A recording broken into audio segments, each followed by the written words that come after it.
Trouble's Coming, Royal Blood, episode 17, Slingin The Bizkit, presented by the folks at Manscaped.com, brought to you by also Pat Shea. He's drinking his water. He's ready. He's hydrated for a new episode this week.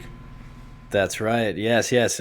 Trouble is coming. That reminds me of the TikTok the Barstool dude did. Did you see that Josh Richards and Bryce Hall did that cringy TikTok? And they're like, when the boys are single for the summer, and they like dap it up, and the Barstool guy like stitched it and was like, what, the boys are singy for the summer, like trouble is coming. It went viral. It was hilarious. So trouble is coming. No, great song. I try to stay away from those TikToks, but Royal Blood, by the way, if I told you, you're never gonna believe this, the intro song for today, if you're listening to the Apple or Spotify version, if you're on YouTube you won't hear it because copyright, that's two guys singing is playing bass, and the bass player, singer as well, he has so many distortion pedals set up on his pedal effects board, he makes it sound like a guitar, and they have a drummer. It's a two-man band, it's a two-piece, bass player, lead singer, and a drummer. You never would have believed it, eh? It sounds so powerful. No, it sounds like... That's why you said listen to it before, eh? It's amazing the power they have in that band. The Bluestones, too, another great two-piece band right now. UK, Royal Blood's in the UK. But we love to see that. We love it. We love to see two-piece bands. You know, we also love to see hard work. We got a little bit of housekeeping. Not that we're working housekeeping or landscaping this week, but we got a couple shout-outs. Want to shout out Jeffrey Reed. This guy's work ethic is incredible. He said he's sweeping floors for a living just to put a couple bucks aside to train for the summer. Said he listens to the podcast while he's doing it. So Jeff, shout out to you, buddy. We're thinking of you while you're working. You're putting in that time. Beauty. Trying to make a couple bucks, buddy. Yeah, you're a gem, man. Appreciate you listening. We love you. We love you, bud. Also, shout out Corey Webster. He said we improve his commute to work. He said he drives 3 hours each way, but he didn't say what he does. What do you think he's doing if he's driving 3 hours back and forth? It's a lot of hours. I feel like initially it just felt illegal. Like he's just, transporting some illegal goods. 3 hours each way, drops back. But we're playing in the podcast. Maybe we're helping commit crimes. Not only do we help people survive their day, we help people, commit some crime. Another side note, too, is that if he's going for 3 hours there, 3 hours back, he's got to burn through episodes 1 through 3 there, 4 through 6 on the way back. So the podcast can't be the only thing he's listened to during his commute. No. But I think he's a roofer. I think he might be doing like roofing or like shingling or like siding. He's a podcast whore then. Yeah.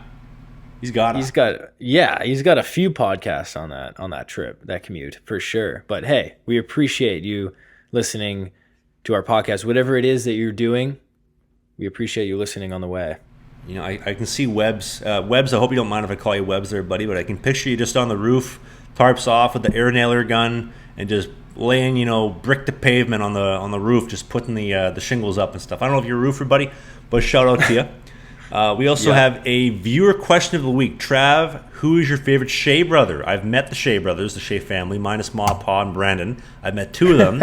They want to know, who's my favorite Shea brother? Wait, you did briefly meet Brandon over Skype, though. Okay, so we're 3 for 5. Haven't met Ma, haven't met Pa. Heard Mom lays down a great meal. Heard that today. She does.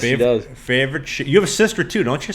I do, but that's not part of the question, though. Brother, okay. Shea brother. But I do have a sister, yes. Yes, so I'm 3 for 6 in the family. I'm gonna go with Neil. He's quiet. He's very selective. He strikes at the right times, and I won't forget the amount of pucks I was pulling out my net that day with that lethal wrister down at the Mark. What's the ring called? Mark something in Boston. Bavis. Mark Bavis, R.I.P. 9/11, September 11th, 2001. R.I.P. buddy. A couple other housekeeping notes before we get into things. Converting people on Reel. Shout out to Kyle. People have just been absolutely laying the boots to me on social media for the hot takes on Instagram Reels. So a lot of people have been messaging them after they just absolutely take a dump on me in the comment section. I say, hey, have you listened to the podcast yet? Kyle said he was going to give her a listen. Hope you're listening, buddy. IG tactic of fishing, getting a bite. Yes. You want to talk about that? I wanted to give you I wanted to give you shit for it because I keep getting tagged in your bait, but who's the recent one you just did today? Nedeljkovic. Okay. Alex, right? So it doesn't work the same way when you're more popular than them.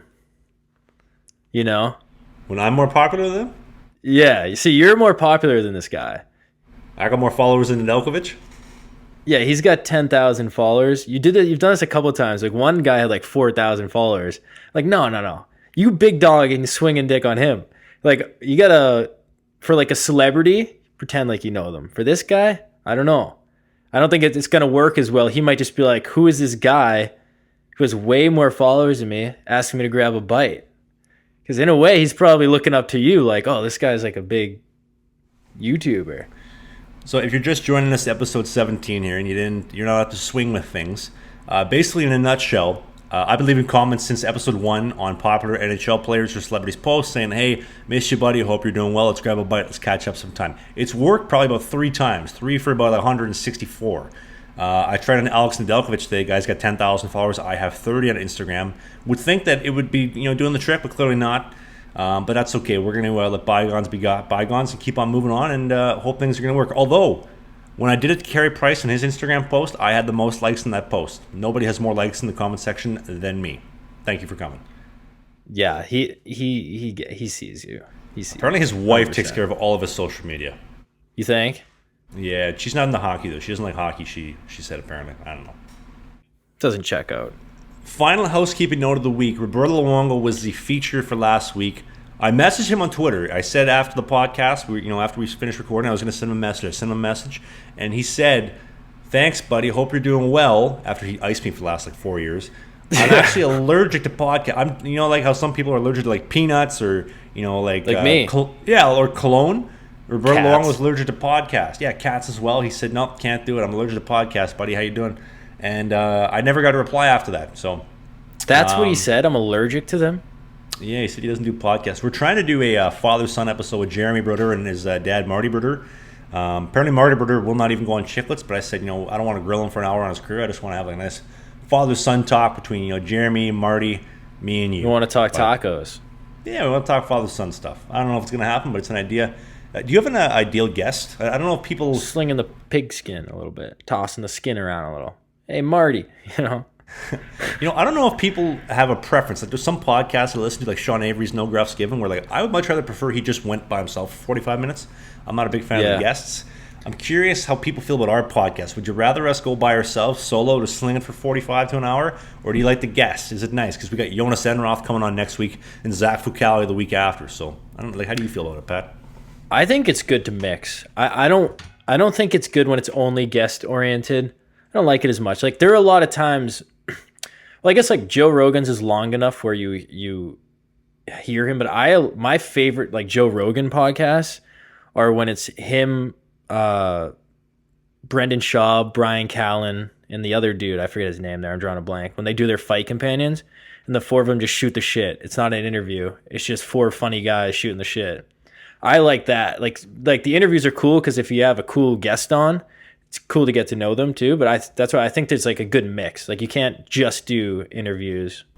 It's we'll talk about the YouTube side of things in a second, but I feel like your personality has to stand on its own 2 legs. If we're standing on the legs of Marty Broder, on the legs of Brett Hall, of all these guys coming on the podcast, when they're gone, you have nothing to stand on, right?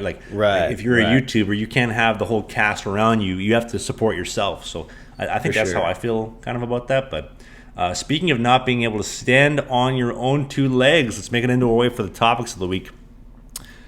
Player brands, making money off your stuff.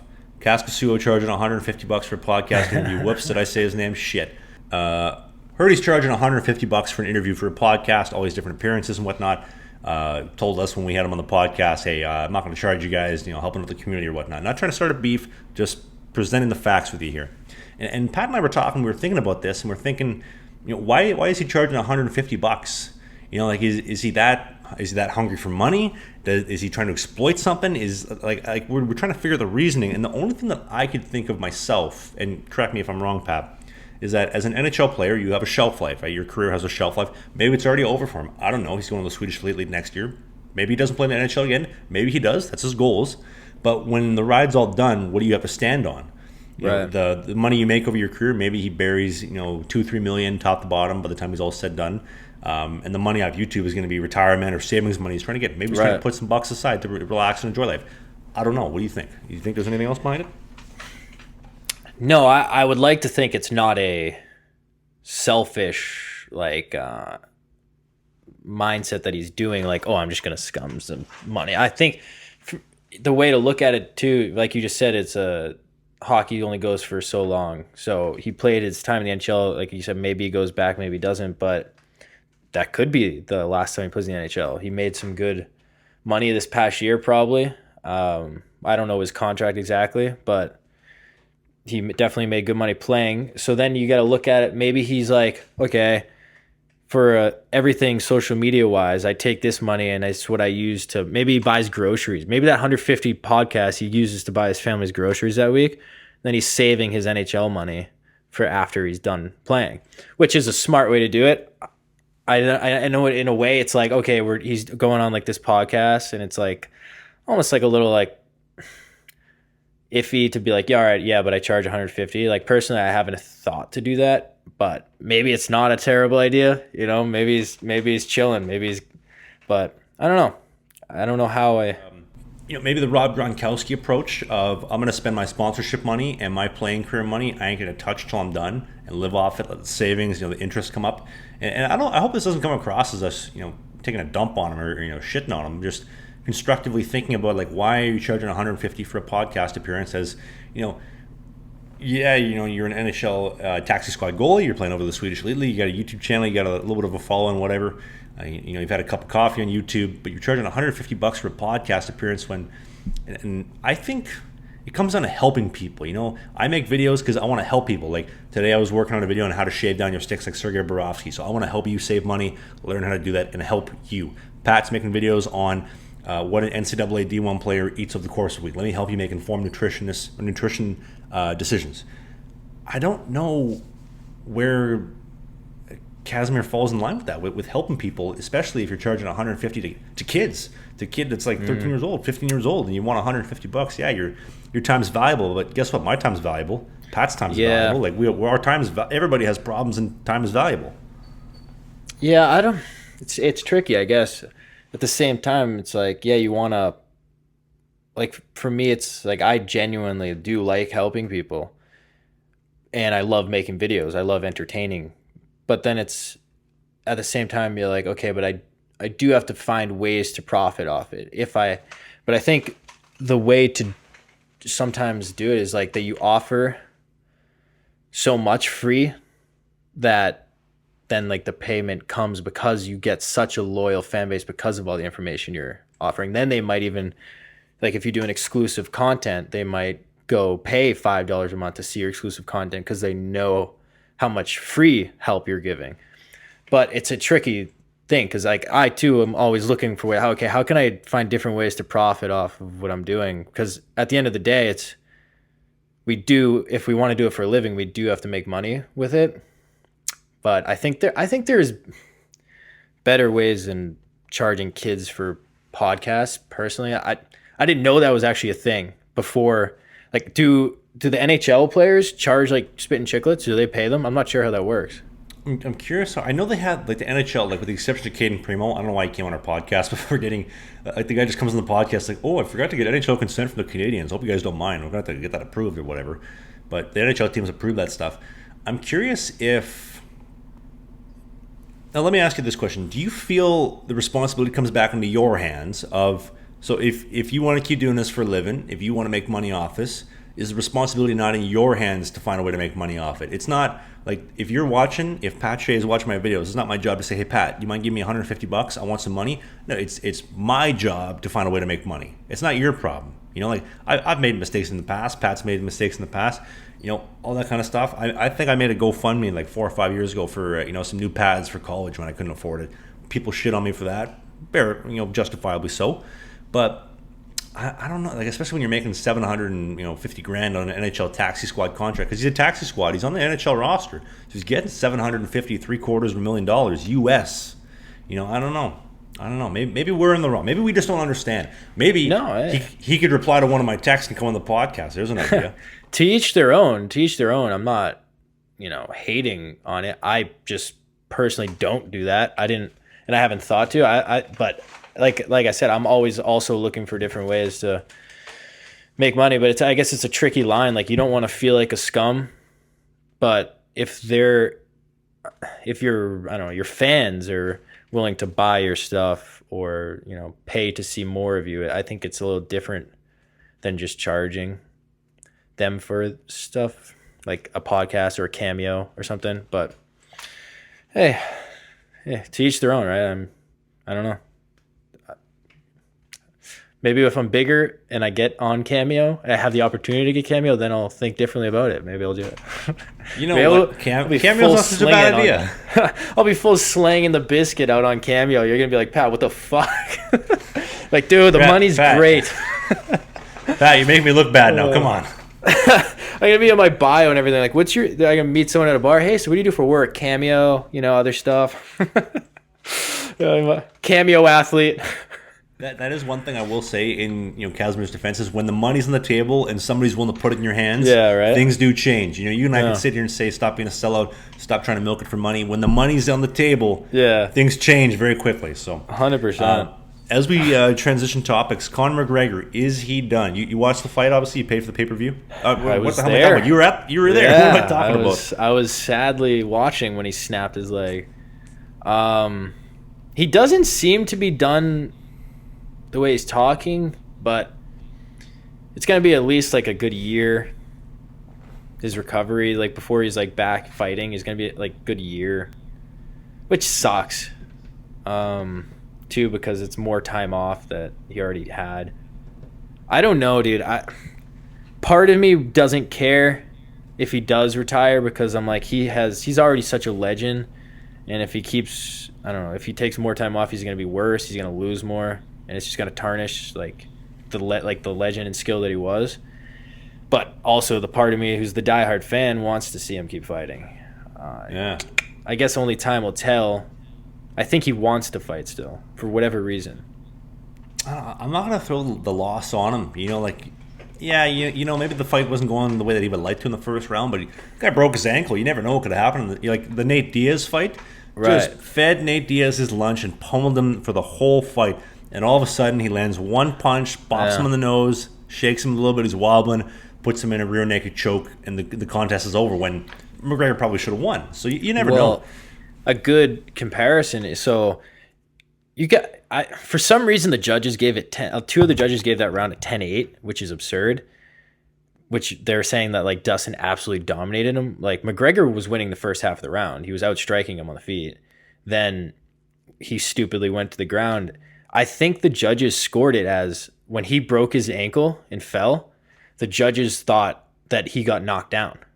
Like the commentators actually were like, oh, I think he hurt him, like dropped him. Then they were like, no, wait, his ankle snapped.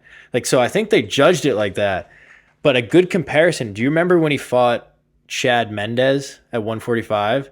Guy wrestle fucked him for 2 rounds. He got up and knocked him out. And in the last seconds of the 5th round, too. Yeah, and Dustin isn't necessarily like Dustin wasn't necessarily going to go wrestle him in the 2nd round. Like it probably would have been a good striking round. So anything could have happened. Like McGregor very well could have won the fight if his ankle didn't snap. So it's shitty because then they're going to have to do it again at some point because that can't be the end of their trilogy. It's not a fair ending. That's a terrible ending too. Yeah, it's not a fair ending. So we'll see. I hope to see it again. If he decides to retire, he's got all the money in the world. So. Do your thing. I would not fight anyone if I had that much money. You know what? I love the comment section says, you know, it might be time to give Jake Paul a call. But I think that one of the better quotes that McGregor had was, "Shut up, you bum! My socks are worth more than your entire outfit."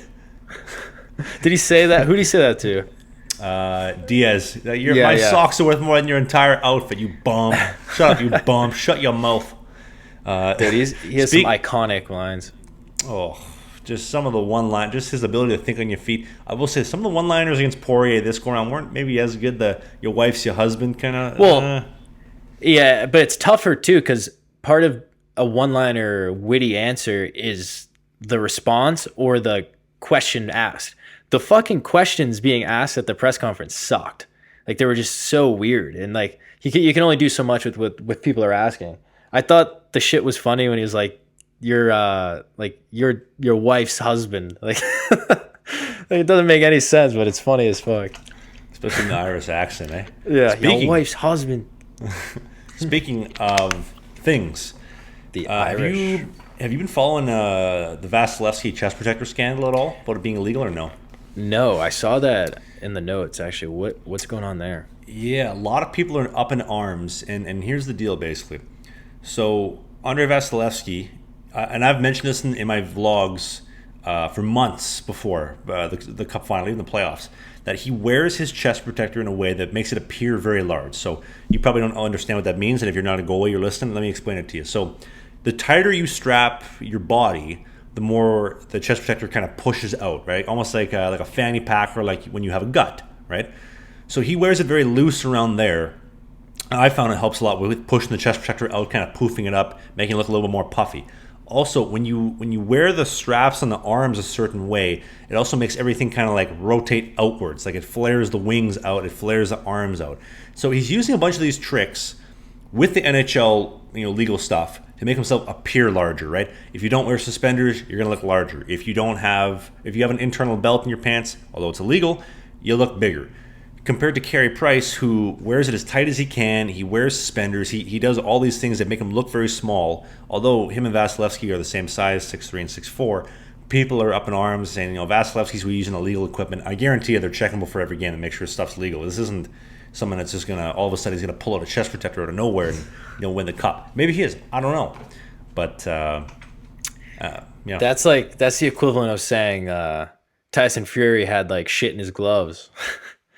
In the fight. I don't know, dude. I think it's all just conspiracy and people that are bitter about Tampa winning the cup. And they're like, oh, he's got shit in his chest protector. He's fucking, I don't know. It's a bunch of baloney. But hey, again, maybe he is. Maybe he's just a complete scumbag and he's fucking wearing too big of chest protectors. I doubt it, but what do you think? Do you think it's true or?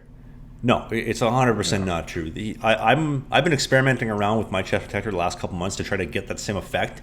I personally think that I found it because my new chest protector that I got about a month ago is the exact same size as my old one, with the exception of I'm wearing the new one the way that Andrei Vasilevskiy wears it, and it looks massive. Like, I got a bunch of comments in the video that I put up today. People are like, "Are you wearing a muscle suit under that? Like, what are you doing? Like, the thing looks huge. It's all on how you wear it." Yeah, they're saying like there's nothing to shoot at. Like I look like a tank. And I feel like it because I've strapped it differently. Do you? Does it have an effect in your saves? Like you making more saves? No, I don't think so. I feel bigger. Like I feel larger. I don't notice any difference personally because I've been wearing it this way for a while. And I'm also the kind of guy where I try something. If I want to like it, I'm going to like it almost no matter what. But one thing that I found interesting as well is the salary cap argument. People are like, oh, they cheated the system, the salary cap. There's nothing in the rule book against it. They're just able to outsmart everybody else. And also, they did not break the rules. Yeah, like you don't plan, okay, well, Kucherov's going to get hip surgery because he's got labrum issues. This guy's going to get, it's all timing, and you play within the rules, and there's nothing against the rules that says it, But salary cap and equipment sizing don't count in the playoffs. So, yeah, maybe, right? Yeah. I think there's always going to be something, like with the winning team. It's always going to be. The winning fighter, the winning anything, it's always going to be some excuses from the loser or the fans of the loser or fans of people that weren't rooting for them. The salary cap, technically speaking, they broke no rules. Maybe they warped their way around it with knowing they were doing that. Because there is theory as far as like that Kucherov never even had the surgery. People are that deep into it. That they're like, yeah, he never had hip surgery. He was just practicing. He was skating, just purposely staying out until playoffs. That's a fucking heavy commitment to a scumbag move, if that's true. Then the more common theory is that he had the surgery, could have came back. He was ready for a good month, 2 months, but they purposely said no. What Stamkos do, wait till playoffs to come back. So the salary cap doesn't add up. It's a very believable thing. They may have very well have done that, but they're on the IR. It's not illegal. It's not against the rules, whether it was planned out or not. It's innovating. I personally think that wearing the chest protector a different way, playing within the rules, the salary cap, you're innovating. Speaking of innovating, the best in the game, Manscaped.com. Listen to me here, people, okay? Gabe Cameron, great guy. Last week, he took care of his bush, right? This guy was kind of Amish, borderline, hadn't shaved in a while. He's seeing a light of day, and he's feeling fresh. You hear that? Listen to my microphone here for a sec. That. Yep. And it lights up in the dark. You can shave in the dark. If you live outside, you can shave in the dark. I'm about to go use that after this podcast right now because I need a shave. Yes. And why do you need to shave? Because if you want to look good for the ladies in the bedroom, they don't like hair. They don't want a hairy lower section down there. They don't want that surprise. Someone just walked in when I'm doing. Oh, it's Neil. We're doing Manscaped ad. I'm talking about bushes. Good thing it's. You want to know why Neil just walked in? Here's a couple of things I'm going to tell you here, okay? You shave the grass, you mow the grass, the tree's going to look a little bit bigger. The house is going to look a little bit bigger. Oh. Also, maybe I thought you were going to hold on. I thought you were going to rhyme here. If you shave the grass, you'll get more ass. Oh. Yeah. I didn't think this had that far out in advance. But here's another thing for you, I'll tell you.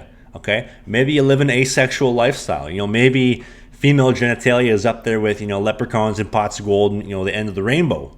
That's okay. Guess what? When you got body hair, you got hair in your pits, it stinks. It attracts, nasty smells. Your chest hair, same. Maybe you're eating a bag of popcorn and, you look like a gorilla from the chest up. You drop that popcorn, gets stuck in there. You get a lawnmower. Now you don't got to worry about that. You hear that? That's the sound. That's the sound of popcorn rolling off your chest on the floor. The cat's going to eat it. Yeah. It's very smooth. It makes the experience better for everyone. I don't know what more you can really ask for. 20% off. We're not just going to stop there. We're going to get you 20% off. We're going to get you free shipping. Free shipping. You don't pay for it. Even international. You don't pay for that shipping. Tell me more. And 2 free gifts, people. I'm not kidding. This is the gift that keeps on giving. This holiday season, this summer, you're vaxxed, you're waxed, whatever you are, hot girl summer, this is the key. This is the ticket to the chocolate factory. You want to look good, you want to impress your ladies, you want to keep her coming back for more. How does this sound? No razor burn. You save 20% off. That's a lot of change. And you're going to go to manscaped.com and use the promo code BIZKIT. BIZKIT, Limp Bizkit. You're going to get that exclusive 20% off through us. You're going to get the besticles for your chesticles, the best a man can get. Gillette, I don't care if you're suing me after this because Manscaped is better. Get the Lawnmower 4.0. Support us because if you don't, we're going under. Fuck yeah. I'm getting one. I'm going to use the code right now. You have one. You're going to get 2. Yes. I need a second one. I need to two-hand it. It's going to be great. One for the balls, one for the dick. You can do them at the same time too if you're that coordinated. But it's also the best beard trim in the world. You got a beard like me, maybe you got a little chest hair, you want to trim it up and not go totally down to the grain. That's fine. The Lawnmower, best in class. Thanks to Manscaped for sponsoring this episode of the podcast. Please keep paying us. But Dom, please keep paying us. We need your money. Thank you. We love you, Manscaped. We do. Moving on here. What do you want to accomplish long term at YouTube outside of shaving your bush? What's your goal at YouTube? Like over the next year, 2 years, you've been on YouTube for 2 or 3 years now, pumping out videos. You got 20,000 subscribers. What do you want to do? What do you want to accomplish? Pat Shea, go. I want to grow a bigger following for my skits and sketches area. I would like to continue growing the brand in the hockey, world when I start vlogging again and whatnot. I think I want to get a big enough loyal following so when after hockey I can continue doing this for a job, for a living, because I want, at the end of the day, all I care about is doing the stuff that I enjoy for a job. I don't want a real job. Actually recently I was talking with my friend and he's like talking about like fame and stuff, like how we got to make it. Like for me, my motivation's never, I don't know about you, but my motivation's never been like to be famous. It's like if I do what I enjoy doing and fame has to come with that in order to do it, I accept it. But it's never been the motivation. Genuinely just want to be able to do what I enjoy doing for a living. That's where I want to take it. So maybe that's a cheesy answer or whatever, but that's me. Yeah. What about you? Honestly, I just want to help people. I want to enlighten people to the realities of hockey, and if I can, grow and get 100,000 subscribers, and make some money off it, that's great. But I more than anything, I want to help people understand the world around them. Like hockey world sucks, life sucks. But guess what? Let me help you. Let me shed my firsthand experiences and try to tell you that playing professional hockey sucks. Playing college hockey sometimes also sucks. Like your brother, 3 different schools. Why? Because the system sucks sometimes. Like it's just the way that it is. Just 2 different schools for the kid. Well, committed, decommitted. Oh, well, yeah, he did choose to decommit, so I guess technically, yeah, he's been committed to 3 schools now. Did it to himself. What a whore. Wow.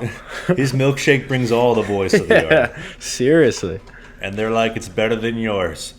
I might have to teach you, but I'll have to charge. Oh, yes, you do. But, and I think, too, knowledge, like just about, let me teach you how to use sticks properly. Let me show you how to, like, size your pads. So, like, just little stuff like that. Like, I enjoy, like, when people send me messages and are like, I need help with how to, lace my glove, how to break in my glove, how to, it's a humbling feeling that somebody who's a stranger on the internet watched the video, say, I think this guy's credible, please help me. And they're trusting me. They're putting, their good faith in my hands to help them. And it's a good feeling. It really is. I mean, paying rent on time, too, is nice when you're not 2 months behind. But it helps. Guy, sometimes there's motivation to get out of mom's basement. Yes.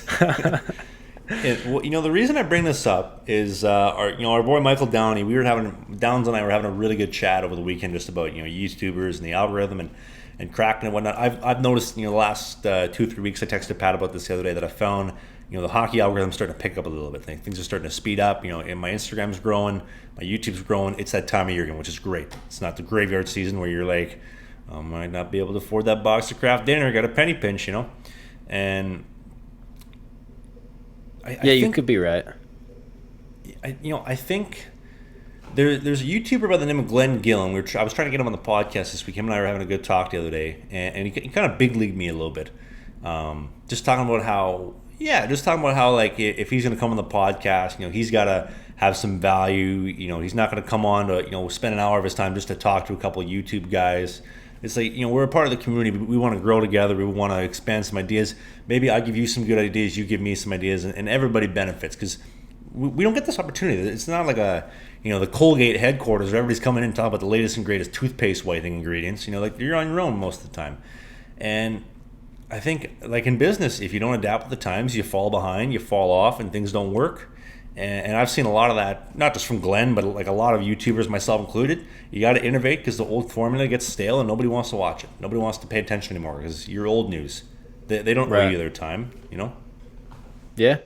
No, it's true. It's a tough game.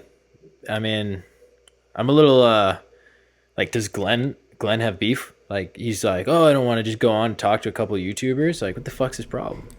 I think he didn't realize that, like, him and I have the exact same amount of subscribers. Like Glenn Gillen is a fitness guy. He does a I didn't fitness even look channel. at his shit. Let me go check his shit. What's his name? By the way, you like fucking hacked in that chest protector. I just checked. But Glenn what? Glenn Gillen. Thanks, Pat. I look big, yeah. In the chesty. Yeah, you look jacked. Although I'm not. But here he is. Oh, he's shredded, huh? Well, he's gone on some shreds, and although he's a fitness guy, I like the videos. I like what he's doing, but what he's doing is getting stale, and I wanted to, talk to him about that and kind of, brainstorm some ideas, throw some ideas back and forth, and he just big dogged me. Meanwhile, I don't think he realized that him and I have the same subscriber count. We have very similar numbers we put up. Similar, yeah. He's got 90K subs. I mean, it seems like, pretty similar. If not, you're a little more on views on average. He's not dead. He puts up still a solid amount of views. But you said he was getting like 100K every video. Yeah, well, very close to about a year ago. And it's interesting how like the audience will taper off. Like even for me in Sweden, I could sit on the couch, put my thumb up my ass, and I'd rack up 50,000-40,000 views every time. Right. The content changed. It's not in Sweden. It's not the pro lifestyle anymore or whatever. And now I'm putting up around 15,000 to 20,000 views a video. A little slower, but things have changed, and people want what they want. If you don't innovate, they're gonna leave. Mm-hmm. It's interesting. Yeah, I don't know. It is picking up a little, I think, with hockey. I put that video out about reacting to my high school hockey highlights. I didn't think it would do so well. It's doing well, yeah. It's at 13K in how many days of fucking? It's day number 3 right now. It was a 10K last night I saw, so it picked up some steam. Yeah, it's been having a solid day. Yeah. I didn't realize. Well, I guess it makes sense that people would be curious of my high school highlights, but at the time I didn't think. But hey, it worked. Doing solid. It worked. Yeah.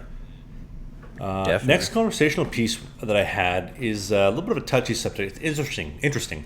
An hour or two before we recorded the podcast, this news broke. First gay player in hockey history to come out of the closet and be gay. I wanted to talk about that because it kind of bothers me that people are making a big deal about this. Because it shouldn't matter, you're white, black, gay, Chinese, straight, you're into trees, you're into chairs, like whatever you're into. Can you play the game? Can you play hockey at a high level? Okay, great. So that's all it needs to. That's all it needs to be answered. We talked about this a couple episodes ago. The CIA is trying to recruit, minority individuals to work for them. Well, it doesn't matter if you're a minority. Can you do the job? Yes or no? That's what matters. Are you going to get the job done? Whether you're gay, straight, I don't care. Just do the job. Simple as that. And the NHL was posting as well about how. Look, Roman Yossi's so accepting of it. They love it. The team loves it, blah, blah, blah. I was also thinking, with the way the NHL is, who's going to speak out against that? The NHL follows that same, you know what I mean? They follow that same agenda. What else are they going to say? You know what? Now that he's come out, we don't accept him. We don't want him on the team. And we're going to make a big stink. We're actually going to call up management and try to get him removed. They're not going to say that kind of stuff. You wouldn't. Even if, say, Josie had an issue with it, it's not like he's going to say it. Not that he should have an issue with it, but even if he did, he wouldn't say it. So, but the fact that there's one gay player is not true. There's probably I don't know if there's one on every team. I don't know how statistically speaking there is, but I don't know if there actually is, just because of the group of guys being, I don't know, whatever athlete or whatever. I don't know if it's a different statistic in athletes, but maybe it starts a trend and there's other gay players that come out because of this guy, and that would be great for them. I've always said, I have no issue if one of my friends in my hockey team all of a sudden was like, hey, by the way, I'm gay. I'm like, oh, cool. If one of my friends said that to me, I'm not gonna be like, oh, you know what? You're not my friend anymore. No, obviously you're still my boy. I'll still, if I'm having a good relationship with someone, we're laughing, we're making jokes, whatever, we're going out having fun, not changing, and hopefully that if someone is going through that, then they would know that it's, but hey. I think it's no different than a male-female relationship. If we're just friends and you're shooting the shit, things are going well, that shouldn't affect anything. But if all of a sudden you come on to me and you're trying to make a move, okay, well that changes things. But I don't see where that would actually happen in a real life. Especially as a professional, you're playing hockey, you're there to do a job. You're into dudes. So be it. You're more than welcome to be on my team. If you make a move, okay, maybe we have to have a sit-down conversation about that. But it's more than welcome. You know what I mean? It's also if someone did, I wouldn't be offended. I'd be like, oh, thank you. Well, flattered. Thank you. Glad you like me. Right. But it's funny, dude. I saw some. I don't know if it's a TikTok. I forget her name or his name. I can't remember. I think she or he is a transgender. It was a guy and became a girl, I think. But celebrity saying that she, I think goes by she, hooks up with a lot of athletes and rappers, basketball players and rappers, guys that are in the closet, and they pay her and threaten her not to say shit. And apparently this is a thing, but I think it's more common than we realize. The amount of people that maybe are on our team, I think it's more common than we even realize. But it's all about the interest. They're hockey players. We both are athletic guys that are playing sports. We probably laugh with the same shit. It's we're alike, whether or not we have the same sexual preference or whatever. So it's no different than you and I. Realistically speaking, if we strip it down, do we have a lot in common? Probably not. But we play hockey, we make YouTube videos, we like film, We have these common interests. You come together, right? It's no different.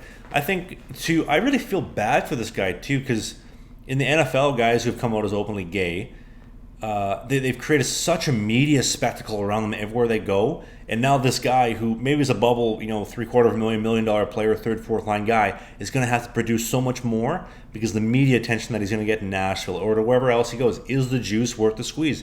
And yeah, he's probably going to make a good amount of money off endorsements, like, gay, favorable companies, and great for him. He's like Casimir. He's going to make a shit ton of money. Who's going to fault him on that? Yeah, I mean, he's the first. He's the first. He's the face now. He's the face of. He's going to make a lot of money.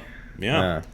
But the media spectacle that's going to follow him and potentially cost him his career because a company or a team's going to say, listen, the attention we're getting, we don't want that attention. We want to be under the radar, like a team in Phoenix, Arizona, and Nashville, a little low key, or a team in Toronto. We get a lot of attention. We don't need any more attention.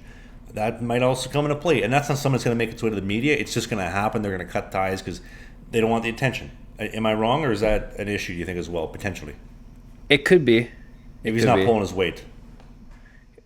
I would hope not. I would hope he wasn't getting criticized for it because that's a lot on someone's shoulders. But I think he knows that it is going to be. He probably prepared for it in a sense. But I would hope he's not criticized if he can't pull his weight with being the face of the gay hockey community.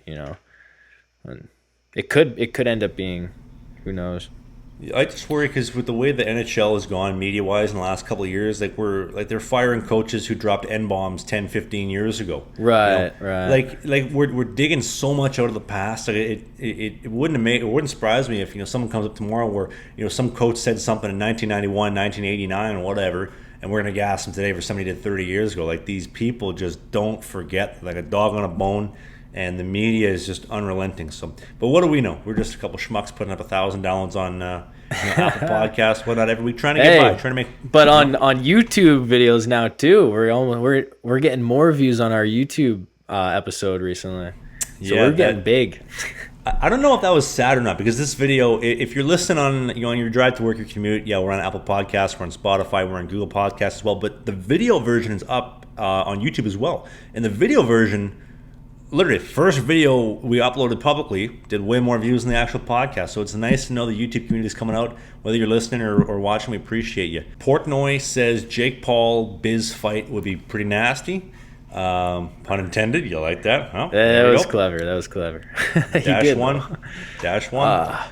Would he get killed? Biz Paul. Who wins? I think Jake Paul would win. I think he'd smoke him. Yeah, I think Jake Paul fucks him up. Jake Paul essentially said that without saying it because he's like, all right, well, Jake Paul has now been going, he's going near 4 years of, at least 3 years, probably, so he's probably getting somewhat close to 4 years of training boxing. And he's an athletic guy. He knows now how to throw a punch. He's explosive, or he developed the ability to throw. He's beaten up someone who has no boxing experience.